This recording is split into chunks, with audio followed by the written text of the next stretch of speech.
Assalamualaikum warahmatullahi wabarakatuh.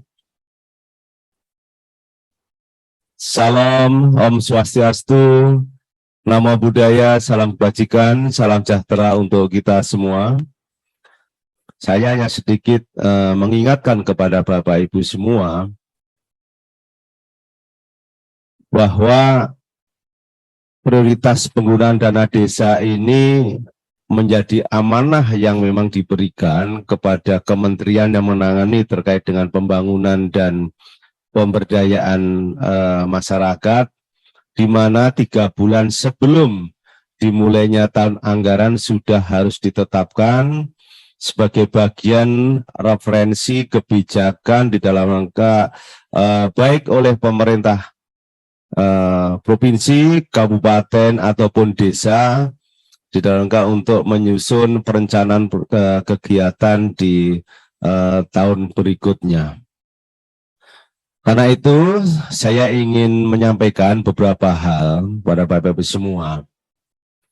Yang paling mendasar, saya ingin mengingatkan bahwa desa dengan memiliki kewenangan untuk mengatur dan mengurus kepentingan masyarakat setempat berdasarkan kewenangan asal-usul maupun kewenangan lokal skala desa, maka dari endingnya adalah bagaimana untuk mendorong terkait dengan kemandirian desa, mendorong terkait dengan kesejahteraan bagi masyarakat desa, mendorong dalam rangka meningkatkan taraf hidup termasuk penanganan kemiskinan. Karena itu prioritas penggunaan dana desa harus dilihat sebagai bagian dari upaya untuk mewujudkan itu. Kenapa ini penting kami sampaikan?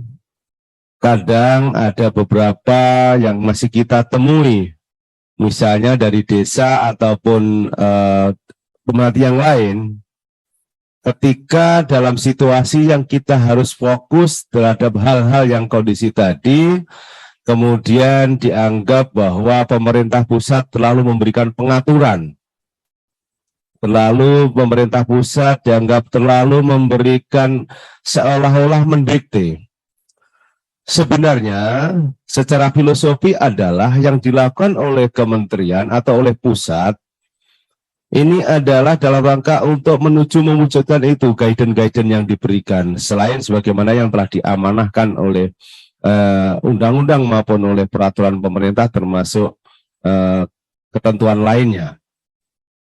Bapak Presiden menyampaikan bahwa fokus penggunaan dana desa minimal dioptimalkan pada 2 hal, yakni dalam rangka untuk meningkatkan sumber daya manusia dan mendorong pertumbuhan ekonomi di desa.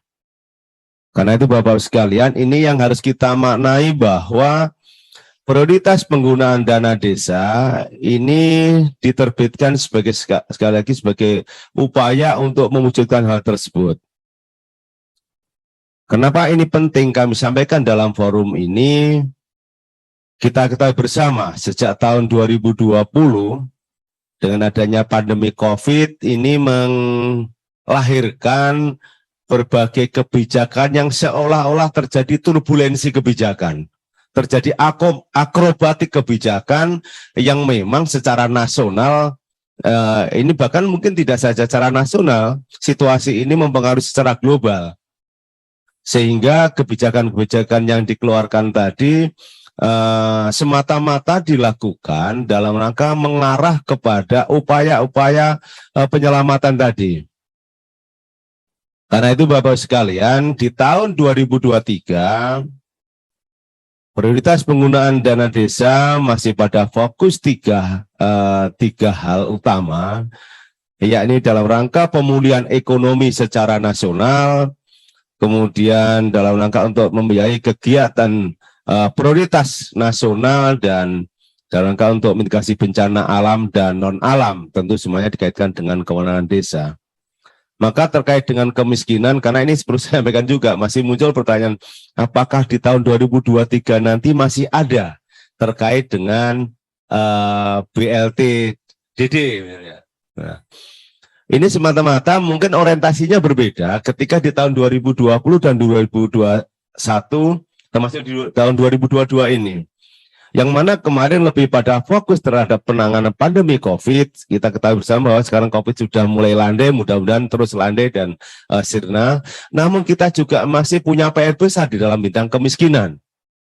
Di desa masih memiliki kemiskinan 12,53%. Kemiskinan itu masih ada di desa, termasuk di dalamnya kemiskinan ekstrim. Maka fokus BLTDD di tahun 2023 adalah dalam upaya untuk penanganan terkait dengan kemiskinan ekstrim.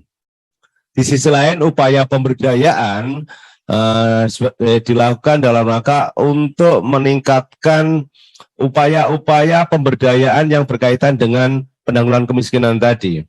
Karena kita tahu bersama bahwa kemiskinan ada dua kondisi.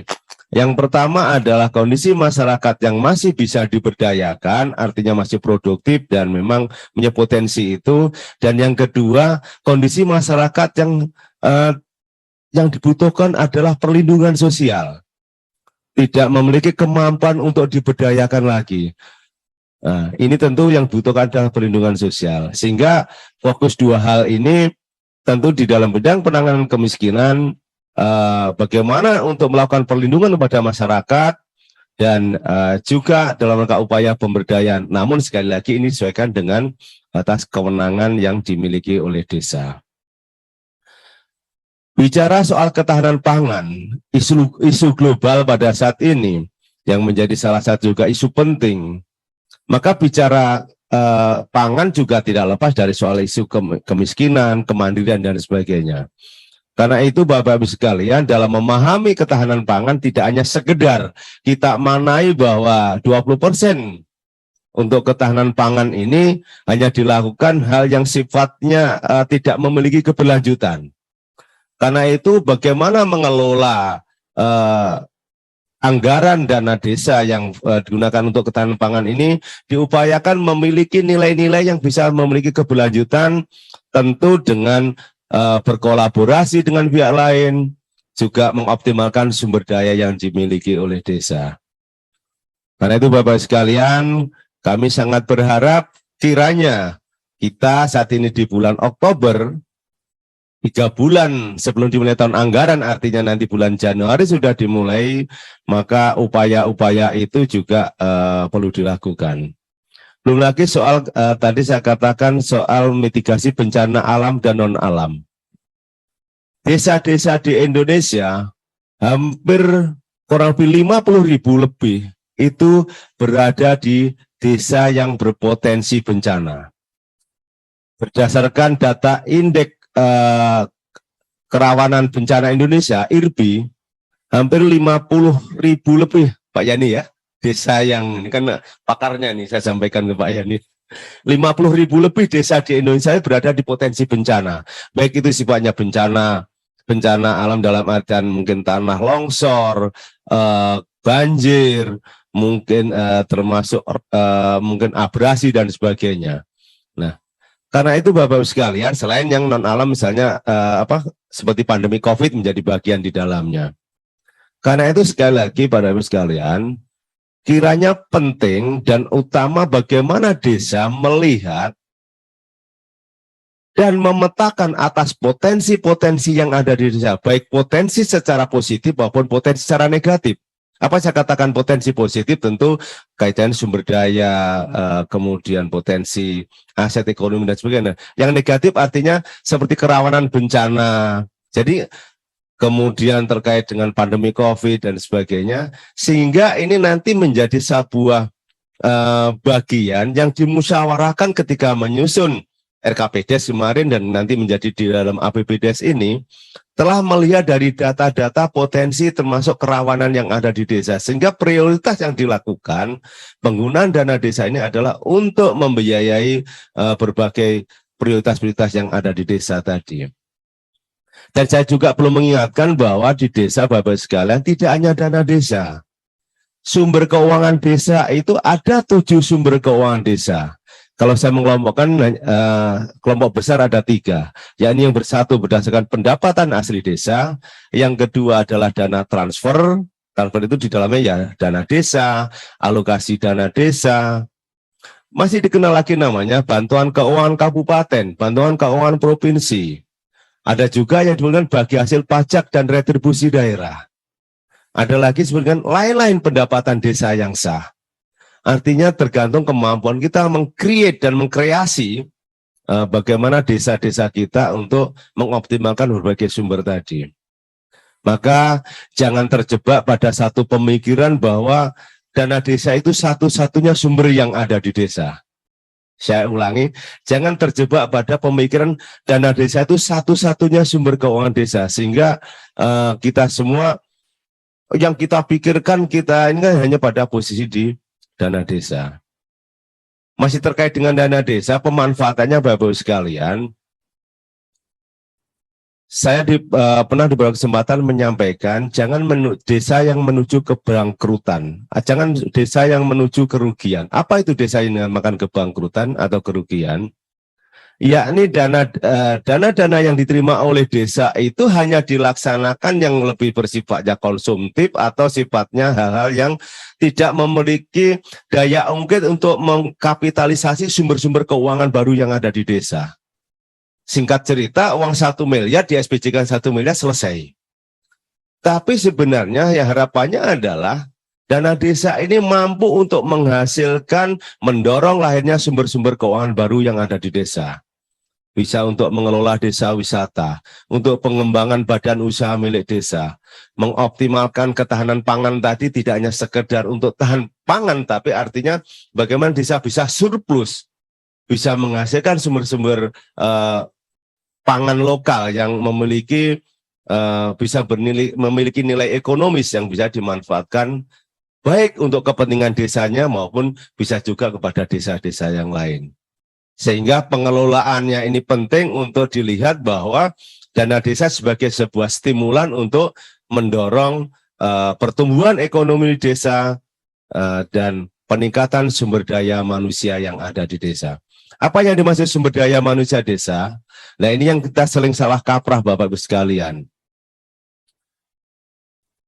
Pemanfaatan dana desa dalam meningkatkan sumber daya manusia dimanai yang paling sederhana, yakni hanya melakukan bintek ke pulau lain, ke kabupaten lain, yang sebenarnya kita masih pertanyakan terkait dengan optimalnya dari hasil itu.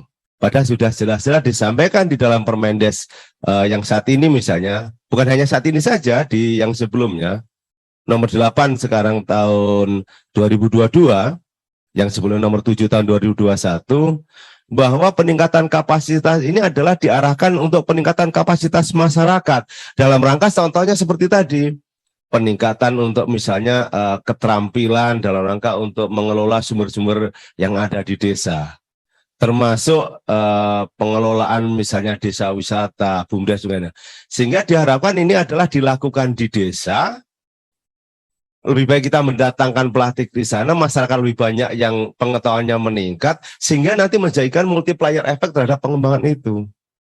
Termasuk untuk mengelola home industry, untuk mengelola terkait dengan misalnya seni budaya yang ada di desa, sehingga sekali lagi menjadi bagian dari mengkapitalisasi bagi desa-desa kita. Paling tidak di desa itu menurut saya ada 3 resource yang sangat penting untuk bisa kita lihat dan harus kita pertahankan dan kita tingkatkan. Yang pertama adalah terkait dengan SDM itu sendiri. Maka human capital atau katakanlah sumber daya manusia di desa sebagai modal utama. Kemudian yang kedua, pasti sebagai masyarakat, kesatuan masyarakat hukum di desa ada yang disebut dengan social capital atau modal sosial yang selama ini juga sudah melingkupi bagi kehidupan masyarakat di desa. Yang ketiga adalah culture capital atau modal budaya. Dan ini selalu melingkupi, dan ini kalau dioptimalkan, digarap dengan baik, bukan mustahil desa-desa ini akan semakin sejahtera dengan memanfaatkan potensi yang dimiliki.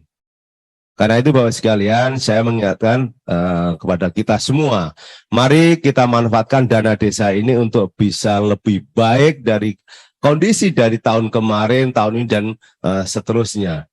sehingga desa kita untuk semakin maju bukan hanya sebagai sebuah retorika, bukan hanya sekedar slogan, tapi benar-benar nyata.